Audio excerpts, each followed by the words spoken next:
बिस्मिल्लाहिर्रहमानिर्रहीम अस्सलाम वालेकुम। कल मैंने की थी पूरे घर की डीप क्लीनिंग, मतलब तफसीली सफाई हुई थी घर की। तो घर का भी हशर देख लें क्या हुआ हुआ है। तो उसके सफाई करने के बाद ये कि बड़ा सुकून मिलता है कि एक बहुत बड़ा हमने कारनामा सर अंजाम दे लिया है। क्योंकि रमज़ान से पहले तो सब लोग करते ही हैं घर की सफाई। तो क्योंकि रमज़ान में तो बिल्कुल हिम्मत नहीं होती है रोज़े रखने में, और उसमें इन तरावी वगैरह में इंसान थक जाता है, इतनी थकन हो जाती है कि फिर ज़्यादा तफसीली सफाइयाँ हो नहीं सकती। तो यहाँ पर सारा किचन भी फैलाया हुआ था।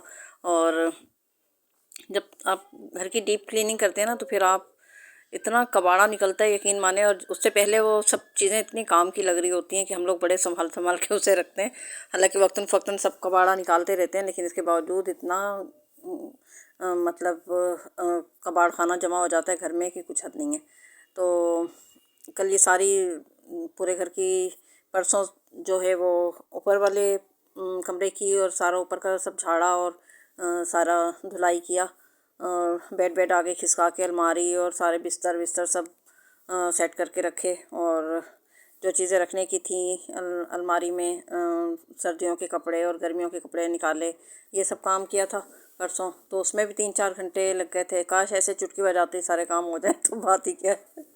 और फिर कल ये सारी तो नीचे का जो है वो मतलब सारी धुलाई वुलाई की थी इसकी। तो ये वीडियो भी मतलब मैं अभी अपलोड इसको मतलब अभी तो देर हो चुकी है, करूँगी इंशाल्लाह कल तक ही इस वीडियो को मैं अपलोड। और ये सारा जो ये कारपेट ही ज़्यादातर ये बिछा रहता है यहाँ पर ना, छोटा सा क्योंकि बच्चे हैं तो हम इसलिए फुल कमरे का कारपेट बिछाया हुआ नहीं है। 10 चीज़ें बच्चे गिराते हैं और खाना पीना सब इसी कमरे में होता है, उठना बैठना। तो फिर इस वजह से हमने इस कमरे का जो कारपेट था ना वो सब हटा दिया था। तो ये छोटा सा ही बिछा रहता है, इसको डेली हटा के सफाई हो जाती है, धुलाई हो जाती है। और फिर ये सोफ़ा कम बेड डाला हुआ है, इस पर बैठ जाते हैं बस। इतने हमारी कोई लंबी चौड़ी फैमिली तो है नहीं। तो ये पायदान वगैरह सब धोकर और ये कारपेट धो के मैंने यहाँ बाहर दीवार पे डाल दिया था ताकि सूख जाए। इधर वहाँ थोड़ी सी धूप आती है, अंदर ये कि धूप वूप नहीं आती है। और बस ये मैंने 5 बज रहा है सुबह का, और रोज़ा रखना था इस वजह से सब उठ गई थी रोज़े की नियत से। और फिर सबसे पहले उठ के मैंने तहज्जुद पढ़ी और उसके बाद फिर अफ्तारी बनाने की तैयारी कर रही थी, ओ सॉरी सहरी बनाने की तैयारी कर रही थी। क्योंकि निफली रोज़े में भी सहरी करना जो है ज़रूरी होता है। तो सहरी आयरा ने भी रखा था, मैंने भी रखा था। आजकल तो मौसम वैसे बहुत अच्छा हुआ है, तो रोज़े का पता ही नहीं चलता। तो कोशिश करें कि शाबान में ज़्यादा से ज़्यादा इंसान रोज़े रखे।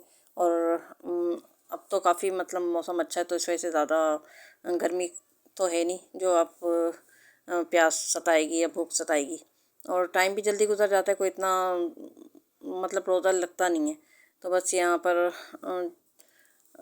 अफ्तारी भी हो गई थी फिर शाम में।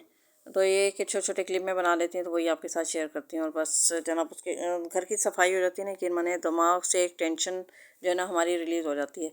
बस अब यह है कि पर्दे वर्दे धोने का काम रह गया। अभी पर्दे वर्दे मैंने नहीं उतारे, झाड़ झूड़ तो लिया था, सब पंखे साफ़ हो गए थे, पर्दे वर्दे झाड़ लिए थे। लेकिन ये कि फिर रमज़ान में आखिरी जो अशरा होता है ना, उसमें ये पर्दे वर्दे धुलकर ड्राई क्लीन के लिए चले जाएंगे।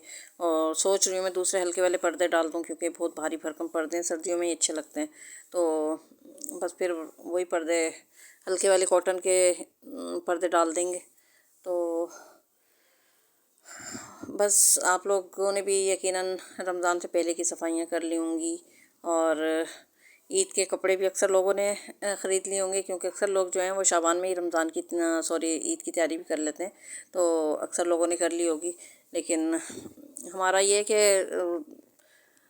ये एक दो सूट तो मतलब ऐसे लेके रखे हुए हैं लोन के एंड सीज़न में जैसे ले लेते हैं, तो फिर वो वही मैं तो सिलवा लूँगी अभी।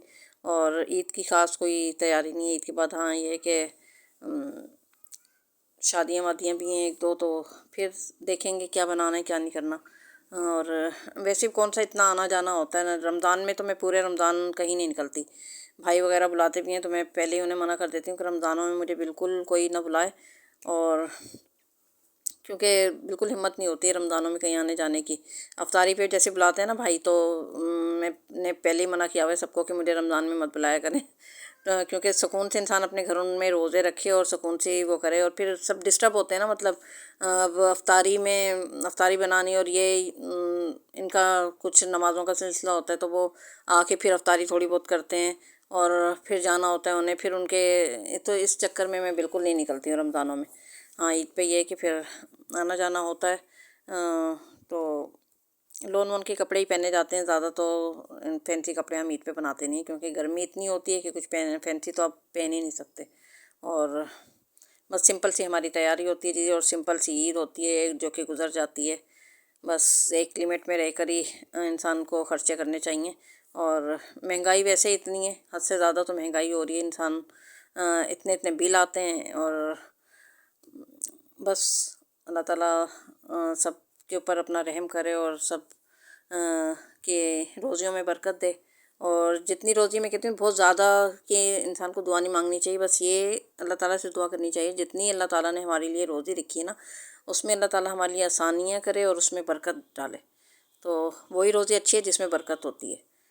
चाहे आमदनी कम हो लेकिन बरकत होनी चाहिए। और अल्लाह का शुक्र है, भले आमदनी कम है हमारी, लेकिन अल्लाह ने बहुत बरकत डाली हुई है। बहुत अल्लाह का शुक्र है, एहसान है उस मालिक का कि आराम से खैर आफियत के सब पूरा हो जाता है। अल्लाह का शुक्र है, एहसान है, और हरदम अल्लाह का शुक्र ही अदा करना चाहिए और अपने से नीचे वालों को देखना चाहिए। चलें जी, आज की वीडियो बस इतनी थी। अपनी दुआ में मुझे मेरी फैमिली को ज़रूर याद रखिएगा। फिर इंशाल्लाह आपके साथ कोई नया व्लॉग शेयर करूँगी। टेक केयर, बाय बाय, अल्लाह हाफिज़।